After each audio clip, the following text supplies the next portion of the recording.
अल्मोड़ा बस हादसा, ओवरलोडिंग के चलते हादसा। सीएम धामी और स्वास्थ्य मंत्री ने जाना घायलों का हाल, घायलों को हर संभव मदद देने की बात।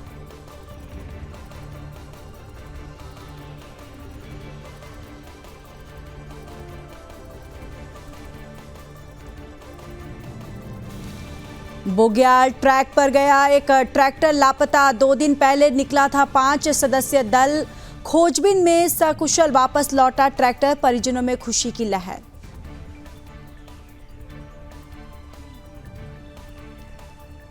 उत्तरकाशी में मस्जिद विवाद पर राजनीति तेज, हिंदू संगठनों का प्रशासन के खिलाफ प्रदर्शन, हिंदू संगठन ने दी उग्र आंदोलन की चेतावनी।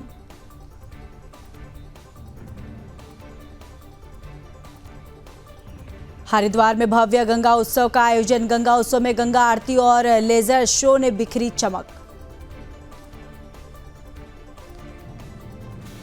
मसूरी में गढ़वाल जल संस्थान की लापरवाही, सीवरेज लाइन के काम में लापरवाही, अधिकारियों पर कार्रवाई ना होने से लोग परेशान।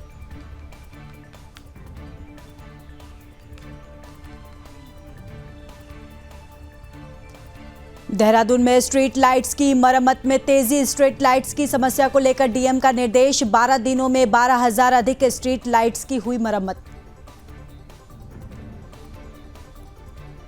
गढ़वाल में एलयूसीसी के दफ्तर पर निवेशकों का हंगामा, करोड़ों के घोटाले के बाद निवेशकों का हंगामा, निवेशकों ने जमा राशि को लेकर जताई चिंता।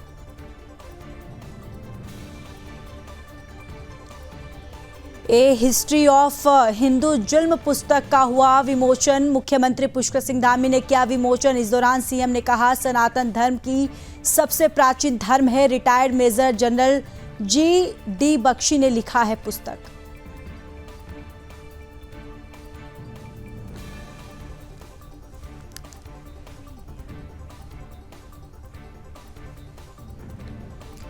तीन जिलों में बारिश के आसार, चमोली, बागेश्वर, पिथौरागढ़ में बारिश होने की संभावना। देहरादून में हल्का कोहरा, तापमान में दिखी वृद्धि। और बागेश्वर के कपकोट में जमकर बरसे बादल, ओलावृष्टि और बारिश ने बढ़ाई ठंड, सीमांत क्षेत्र में बर्फबारी से तापमान में गिरावट दर्ज।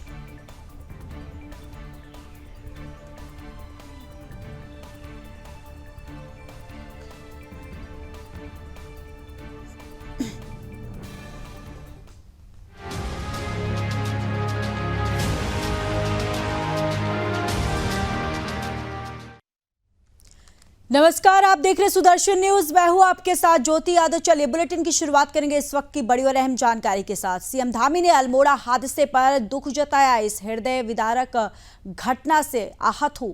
तो देखिए, इस हादसे पर मुख्यमंत्री पुष्कर सिंह धामी ने दुख जताया है। उन्होंने लिखा है कि इस हृदय विदारक घटना से आहत हूं, मृतक के परिवारों की हर संभव सहायता करेगी सरकार और लापरवाही मिलने पर दोषियों के खिलाफ सख्त और कड़ी कार्रवाई जो है वो की जाएगी। तो देखिए, बड़ी जानकारी, जहां मुख्यमंत्री पुष्कर सिंह धामी ने अल्मोड़ा हादसे पर दुख जताया। उन्होंने कहा है कि मैं इस हादसे का हृदय से विदारक घटना से आहत हूं और उन्होंने ये भी बातें कही कि मृतक के परिवारों की हर संभव सहायता सरकार करेगी, लापरवाही मिलने पर दोषियों के खिलाफ कड़ी कार्रवाई की जाएगी। तो देखिए, तमाम बातें जो हैं मुख्यमंत्री पुष्कर सिंह धामी के द्वारा कही गई। अल्मोड़ा हादसे पर मुख्यमंत्री पुष्कर सिंह धामी ने ये बातें कही। उन्होंने कहा कि मृतक के जो परिवार हैं उनको हर संभव जो सहायता जो भी होगी वो सरकार की तरफ से की जाएगी और साथ ही साथ उन्होंने ये भी कहा कि लापरवाही मिलने पर दोषियों के खिलाफ कड़ी कार्रवाई जो है वो की जाएगी।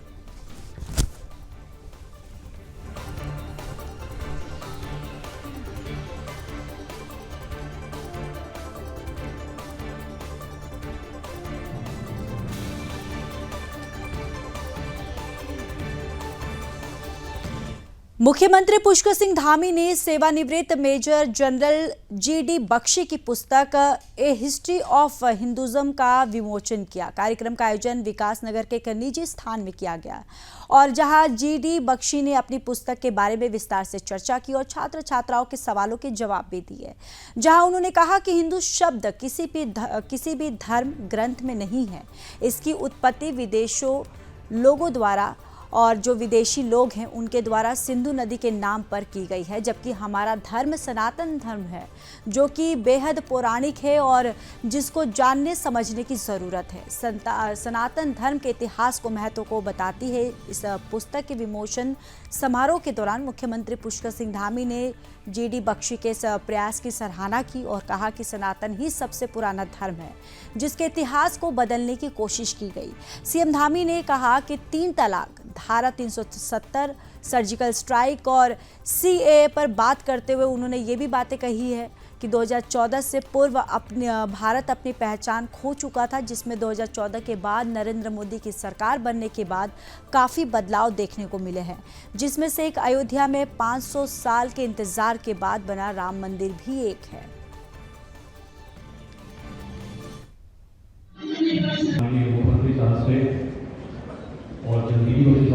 कैसे ब्रिटिश काल में बांटो और राज करो की नीति की जाती थी और सबको विभाजित करके कैसे अपना साम्राज्य मजबूत किया जाता था, उसका भी मेजर जनरल बख्शी साहब ने इसमें उल्लेख किया है। और स्वतंत्रता के बाद कई विभाजनकारी शक्तियां जो हमारे देश के अंदर हमारे समाज को जातियों में, क्षेत्रों में और भाषा और बोलियों पर लगातार बांटने का प्रयास करती रही हैं, लेकिन हम सभी जानते हैं 2014 के बाद देश के अंदर हमारे प्रधानमंत्री आदरणीय मोदी जी के नेतृत्व में जो मजबूर नहीं मजबूत सरकार बनी, उस सरकार ने अनेक उल्लेखनीय ऐतिहासिक फैसले लिए। और हम सबको याद करना चाहिए कि एक समय था 2014 से पहले का, उस समय में पूरी दुनिया के सामने वैश्विक रूप से हमारी पहचान बहुत कम हो गई थी। वैश्विक मंचों पर हम अपने हितों की बात भी नहीं कर पाते थे। भारत की पहचान बन गई थी कि भारत एक दब्बू भारत, भारत एक पिछलग्गू भारत, ऐसे भारत के रूप में हमारी पहचान बन गई थी।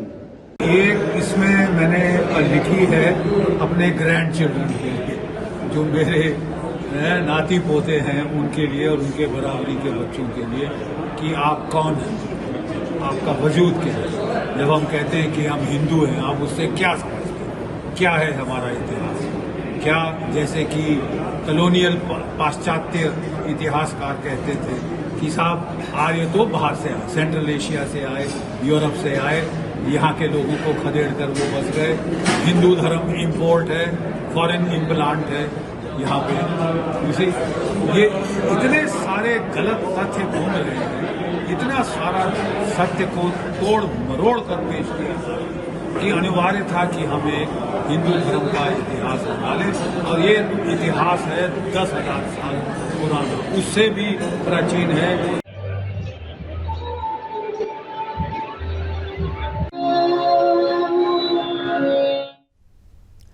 तो चलिए अब बात उत्तरकाशी की कर लेते हैं। उत्तरकाशी जिले की गंगोत्री घाटी के धराली से श्रीकंठ ट्रैक रूट पर 2 नवंबर को लापता हुए ट्रैक्टर सुमित पवार आखिरकार सुरक्षित अपने बेस कैंप चांदू झींडा लौटा है। ये घटना क्षेत्रीय समुदाय और उनके परिवारों के लिए राहत की खबर साबित हुई है। सुमित पवार और उनके साथियों का एक सदस्य दल 2 नवंबर को धराली से झींडा बोग्याल के लिए रवाना हुआ था। दल में शामिल सुमित पवार, जो उत्तरकाशी जिले के गांव सेंच भटवाड़ी के रहने वाले हैं और एक कठिन ट्रैक के दौरान झाड़ियों में फंस गए थे। उनके साथ ही 4 अन्य सदस्य सुरक्षित रूप से बेस कैंप में पहुंचकर सफल रहे, लेकिन सुमित का कहीं कोई पता नहीं चला। सुमित के लापता होने की सूचना मिलते ही 4 नवंबर को एक बचाव दल का गठन किया गया। इस टीम में 6 स्थानीय लोग हैं और 3 वन विभाग के कर्मचारी और 3 पोर्टर शामिल थे। इसके अलावा एसडीआरएफ और राजस्व टीम ने भी खोजबीन में सहयोग किया है और खाद्य सामग्री भी भेजी है। सुमित के बेस कैंप लौटने की खबर सुनते ही पूरे क्षेत्र और उनके परिवार में खुशी की लहर दौड़ गई है। परिजनों और स्थानीय समुदाय के एक बड़ी राहत थी, क्योंकि उन्होंने 2 दिन तक अपने प्रियजन के लापता होने के बाद उन्हें सुरक्षित देखा है। इस घटना में ट्रैकिंग के दौरान सुरक्षा उपायों की आवश्यकता को एक बार फिर से रेखांकित किया है। स्थानीय प्रशासन और बचाव दल ने ट्रैकर्स को इस क्षेत्र में यात्रा करने से पहले सुरक्षा और राहत उपायों के बारे में जानकारी और जागरूक करने की आवश्यकता पर जोर दिया है।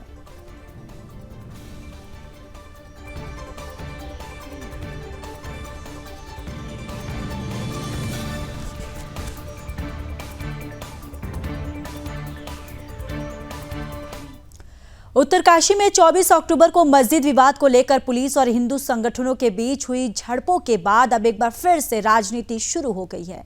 जहां एक और विवाद शांत होने का नाम नहीं ले रहा है, तो वहीं दूसरी ओर बीजेपी के कार्यकर्ता और हिंदू संगठन के सदस्य प्रशासन के खिलाफ धरने पर बैठ गए हैं। बीजेपी कार्यकर्ता हरीश डंगवाल ने कहा है कि राज्य सरकार अतिक्रमण हटाने का काम करती है, लेकिन उत्तरकाशी प्रशासन अवैध मस्जिद के निर्माण पर चुप्पी साधे हुए है। उन्होंने चेतावनी दी है कि यदि प्रशासन ने तत्काल कार्रवाई नहीं की तो आगे उग्र आंदोलन किया जाएगा। आंदोलन के दौरान हिंदू संगठनों और बीजेपी के कार्यकर्ताओं ने प्रशासन से मांग की है कि अवैध मस्जिदों पर कार्रवाई की जाए। उन्होंने कहा कि अगर प्रशासन जल्द कोई कदम नहीं उठाता तो वे और उग्र आंदोलन करेंगे और इस आंदोलन की जिम्मेदारी सीधे जिला प्रशासन की होगी।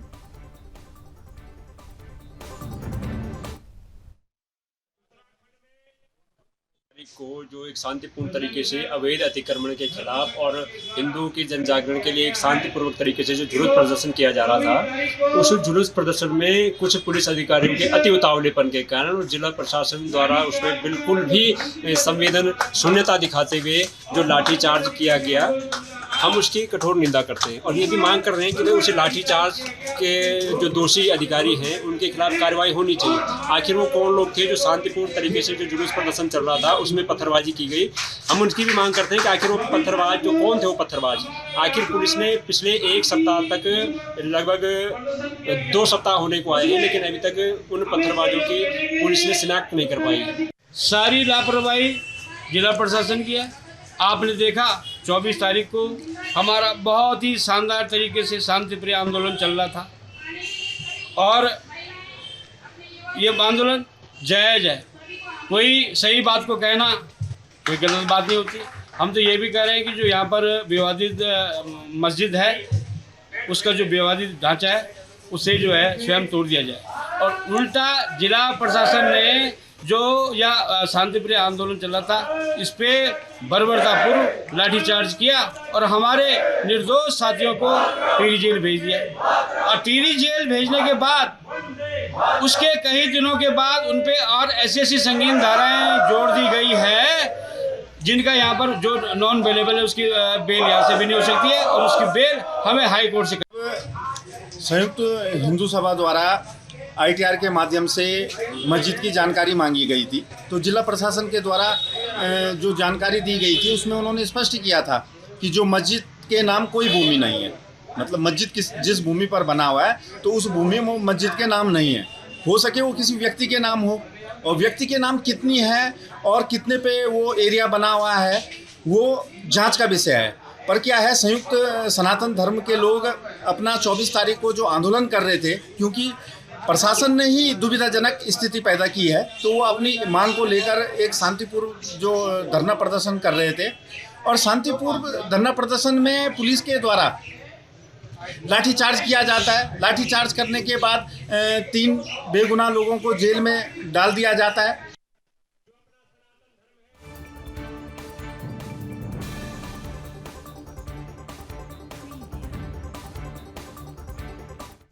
तो चलिए आगे बढ़ते हैं। हरिद्वार के ऐतिहासिक चंडी घाट पर भव्य गंगा उत्सव का आयोजन किया गया। इस विशेष अवसर पर केंद्रीय जल शक्ति मंत्री CR पाटिल मुख्य अतिथि के रूप में उपस्थित रहे। साथ ही बॉलीवुड अभिनेता आशुतोष राणा ने भी इस आयोजन में शिरकत की और अपने विचार साझा किए। कार्यक्रम में उत्तराखंड की कैबिनेट मंत्री रेखा आर्या भी उपस्थित थीं, जबकि मुख्यमंत्री पुष्कर सिंह धामी कुछ निजी कारणों के चलते कार्यक्रम में भाग नहीं ले सके। कार्यक्रम के अंत में गंगा आरती का आयोजन भी किया गया, जिसमें हरिद्वार की पवित्रता और गंगा नदी के महत्व को श्रद्धा और भक्ति के साथ प्रस्तुत किया गया। इसके बाद एक शानदार लेजर शो भी प्रस्तुत किया गया, जिसमें पौराणिक महत्व को दर्शाया गया है। गंगा उत्सव का यह आयोजन शाम 8 बजे तक चंडी घाट पर चला। इस तरह के आयोजन न केवल गंगा के संरक्षण के प्रति जागरूकता बढ़ाने के लिए है, बल्कि ये गंगा की सांस्कृतिक महत्वों को भी सशक्त रूप से प्रस्तुत करते हैं। पूरे देश में 139 गंगा किनारे बसे शहरों को भी इस तरह के उत्सव का आयोजन में किया जा रहा है, जिसका मुख्य उद्देश्य गंगा के संरक्षण, स्वच्छता और सांस्कृतिक धरोहर के प्रति जागरूकता बढ़ाना है।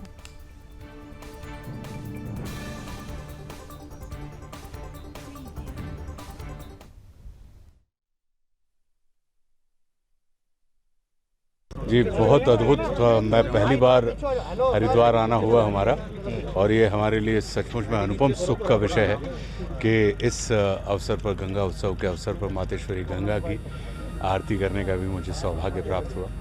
तो मैं बस देवाधिदेव महादेव मातेश्वरी गंगा से प्रार्थना करता हूँ कि हम समस्त चराचर के ऊपर अपनी कृपा दृष्टि बना के रखें। खूब खूब धन्यवाद। सिर्फ यही निवेदन करना चाहते हैं अपने आप से भी और आप सबसे भी कि सारे जितना भी ब्रह्मांड है उसमें सारे के सारे ग्रह जो है वो पुल्लिंग है, एकमात्र पृथ्वी है जो स्त्रीलिंग है। इसलिए क्योंकि इस पृथ्वी पर ही जीवन है और पृथ्वी पर ही जल है।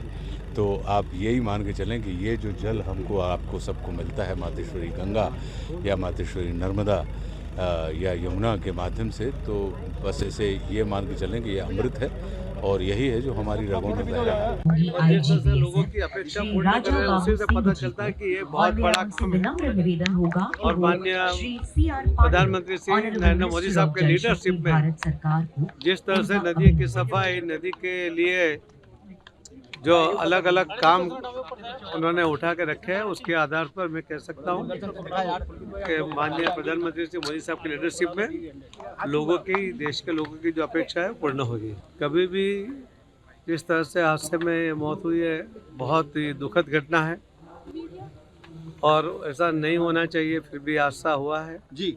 मैं उन सभी के प्रति अपनी हमदर्दी प्रदान करता हूँ।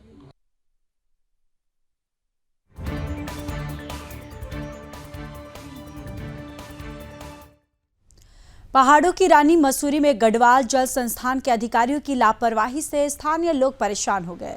मसूरी की पिक्चर पैलेस चौक के पास लंबे समय से सीवरेज लाइन की समस्या थी, जिसे ठीक करने के लिए अधिकारी के निर्देश के बाद गढ़वाल जल संस्थान के अधिकारियों ने देर रात सड़क खुदवाकर नई सीवरेज लाइन बिछवाई, लेकिन अधिकारियों की लापरवाही की वजह से सड़क पर मिट्टी डालकर इसे ठीक करने की बजाय पानी का छिड़काव किया गया ताकि धूल ना उड़े। सुबह जब लोग सड़क पर आवाजाही करने लगेंगे तो गीली मिट्टी और गड्ढे होने के कारण कई दोपहिया वाहन अनियंत्रित होकर गिर गई, जिससे कुछ लोग चोटिल भी हुए। इस दौरान एक जीप भी सड़क के गड्ढे में फंस गई, जिससे भारी जाम लग गया। स्कूल और ऑफिस जाने वाले लोगों को भी भारी परेशानियों का सामना करना पड़ा और स्कूली बच्चे भी देर से स्कूल पहुंचे। स्थानीय लोगों ने अपनी मदद से सड़क पर पत्थर और बजरी डालकर जीप को बाहर निकाला और जाम खुलवाया। स्थानीय लोगों ने उच्च अधिकारियों से गढ़वाल जल संस्थान के लापरवाही और जो लापरवाह अधिकारियों के खिलाफ कार्रवाई की मांग की है, ताकि भविष्य में इस तरह की समस्याएं ना हो और लोगों को इस तरह की असुविधा का सामना ना करना पड़े।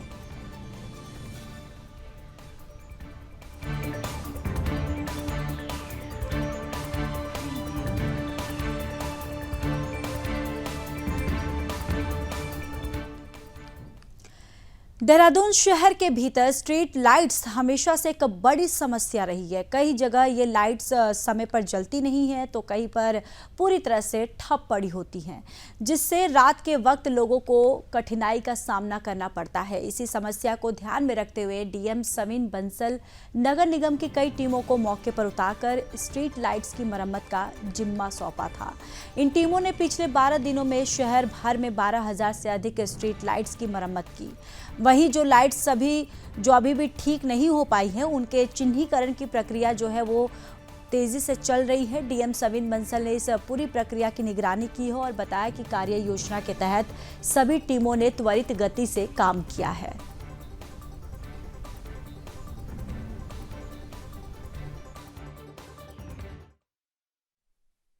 देखिए, लगभग 3rd वीक ऑफ अक्टूबर में हमने अपनी जो निगम की टीम्स थी वो धरातल पर उतारी थी और उसके पश्चात जो अभी तक हमारा डेटा है उसमें लगभग 12 दिन में इन्होंने 12,000 से ज़्यादा लाइट्स रिपेयर की हैं। इसमें हमारे सीएम हेल्पलाइन, निगम और डिज़ास्टर कंट्रोल लाइंस का डेटा भी सम्मिलित है, प्लस जो हमारे पार्षदों से, कम्युनिटी ग्रुप से, मीडिया के माध्यम से जो जहाँ पर भी बल्क एरियाज़ हमारे अफेक्टेड थे उनको प्रायोरिटी पे टेकअप किया गया है। अभी भी ये टीम्स अपना वर्क कर रही हैं ग्राउंड पर, और अभी जो हमारी रूटीन मेंटेनेंस की कंप्लेंट्स आती हैं कि कहीं पर किसी एरिया में 10% लाइट्स ख़राब हैं, 5% जो स्पोरेडिक वे से रेगुलरली चलता ही रहेगा मेंटेनेंस का काम। अब ये टीम्स उस कार्य को देख रही हैं। जो हमें अभी प्रिलिमिनरी फीडबैक प्राप्त हुआ है तो जो बल्क एरियाज हैं वो ऑलमोस्ट कवर कर लिए गए हैं।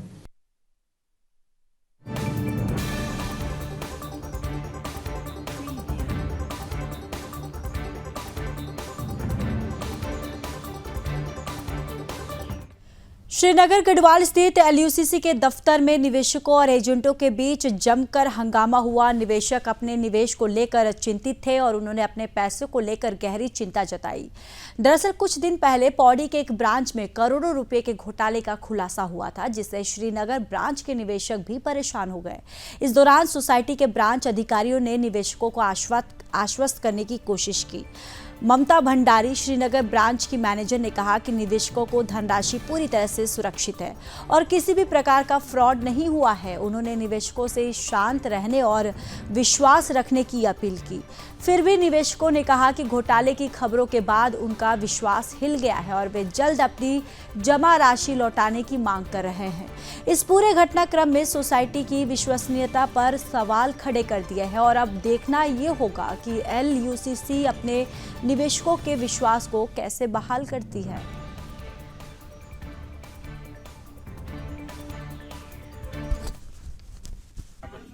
आप भले कि कुछ लोग कोदार में वहाँ से इससे कोदार में जो है ना ऑफिस है वहाँ से कुछ भाग गए, उसके ऊपर सब जगह फैल गए। कुछ लोग परेशानी इसलिए नहीं हमारा पैसा भी ना डूब जाएगा। तो अभी हम लोग यहाँ पे आए थे, जो आश्वासन दिया कि 15 दिन का टाइम दिया है, 15 दिन के बाद आपको मैच्योरिटी मिल जाएगी। मेरा कम से कम 11,60,000 रुपये मिला है।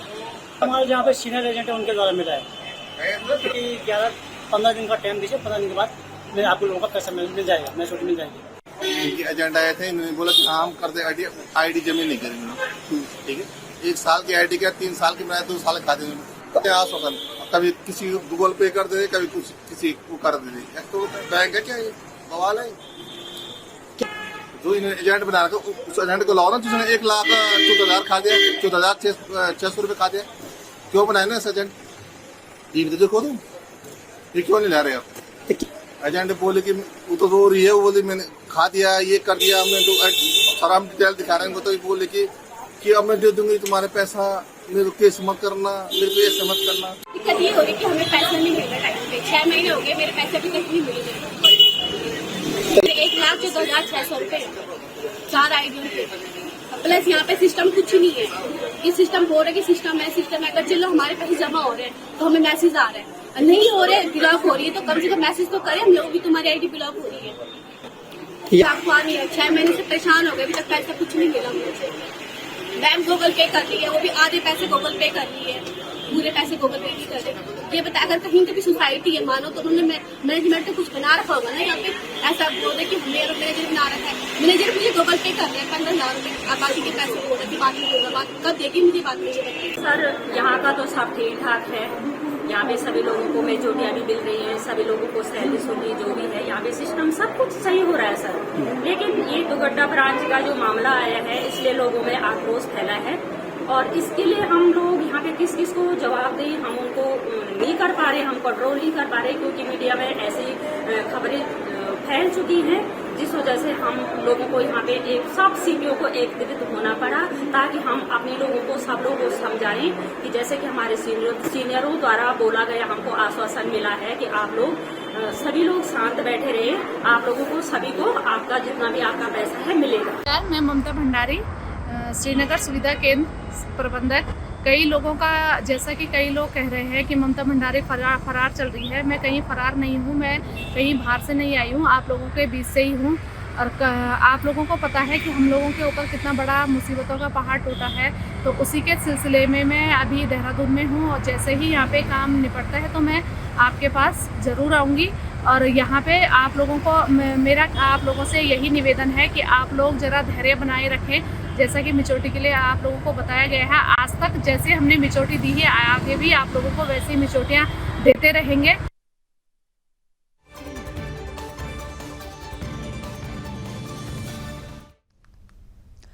चलिए आगे बढ़ते हैं। उत्तराखंड में मॉनसून की विदाई के बाद सूखा देखने को मिल रहा है, जहां मौसम विभाग के अनुसार प्रदेश के 3 जिलों में हल्की बारिश होने की संभावना है। ये जिले चमोली, बागेश्वर और पिथौरागढ़ हैं। वहीं बाकी जिलों में मौसम शुष्क रहेगा और तापमान में वृद्धि हो सकती है। मौसम विज्ञान केंद्र के निदेशक विक्रम सिंह ने बताया कि इन 3 जिलों के ऊंचाई वाले इलाकों में हल्की बारिश हो सकती है, जिससे क्षेत्रीय मौसम में थोड़ी राहत मिल सकती है। हालांकि प्रदेश के अन्य हिस्सों में मौसम शुष्क बना रहेगा और दिन के अधिकतम तापमान और रात के न्यूनतम तापमान में वृद्धि हो सकती है। वहीं अगले कुछ दिनों में प्रदेश भर में मौसम शुष्क रहने के आसार है और कोई बदलाव नहीं होगा। बारिश के अभाव में तापमान में वृद्धि हो रही है, जिससे गर्मी देखने को मिल सकती है।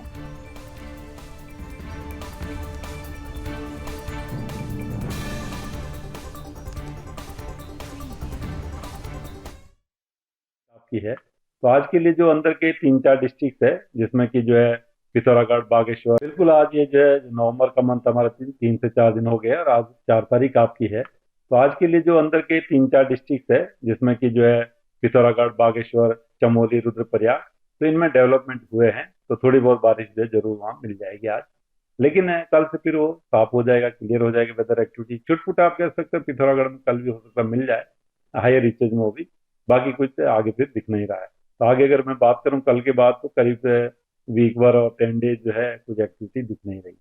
पिछले मंथ में भी देखेंगे तो हमारा ऑलमोस्ट वो ड्राई गया है, करीब 3 mm के आसपास हमको रेन मिली है, जबकि नॉर्मल हमको 31 mm के आसपास अक्टूबर में रेनफॉल मिलनी चाहिए। तो एज ऑन डेट तक भी जो है, जो अगर देखें इस सीजन का जो 1 अक्टूबर से लेके 31 दिसंबर तक का पीरियड है, जिसको कि पोस्ट मानसून सीजन हम बोलते हैं, तो इसमें अभी तक जो डेफिशिएंसी है वो -91% है रेनफॉल की। तो जब आपकी रेनफॉल कम मिलेगी तो कहीं ना कहीं आप देखते हैं कि जो तापमान है वो ज्यादा रहने वाले हैं।